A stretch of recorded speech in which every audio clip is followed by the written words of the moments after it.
নানা নাটকীয়তার পর অবশেষে স্থানীয় সময় শনিবার দক্ষিণ কোরিয়ার পার্লামেন্টে দ্বিতীয় দফার ভোটাভুটিতে অভিশংসিত হলেন প্রেসিডেন্ট ইয়ন সুক ইয়োল। এদিন পার্লামেন্টের অধিবেশনে অংশ নেন ৩০০ জন আইন প্রণেতা। অভিশংসন প্রক্রিয়ায় ইয়নের বিপক্ষে ভোট পড়ে ২০৪টি, পক্ষে ৮৫টি। ভোট দেয়া থেকে বিরত থাকেন ৩ জন আর বাতিল হয় ৮টি ভোট। সামরিক আইন জারির ব্যর্থ চেষ্টার পর দ্বিতীয় দফায় অভিশংসিত হলেও ইয়ন ক্ষমতাচ্যুত হবেন কিনা বিষয়টি এখনও নিশ্চিত হয়নি। অভিশংসনের প্রক্রিয়াটি দেশটির সাংবিধানিক আদালতে তোলা হলে কাউন্সিলের ৯ সদস্যর মধ্যে ৬ জন ইয়নের বিপক্ষে ভোট দিলে তবেই প্রেসিডেন্ট পদ থেকে অপসারণ করা হবে তাকে। পুরো প্রক্রিয়া শেষ হতে প্রায় ১ সপ্তাহ সময় লাগতে পারে বলে জানিয়েছেন সংশ্লিষ্টরা।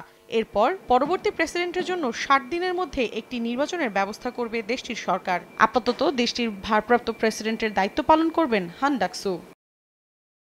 এর আগে ৩রা ডিসেম্বর হঠাৎ করেই দক্ষিণ কোরিয়ায় সামরিক আইন জারি করেন প্রেসিডেন্ট।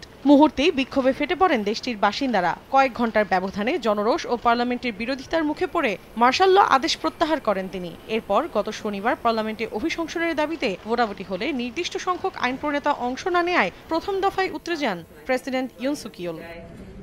মৌসুমী সাথী, সময় সংবাদ।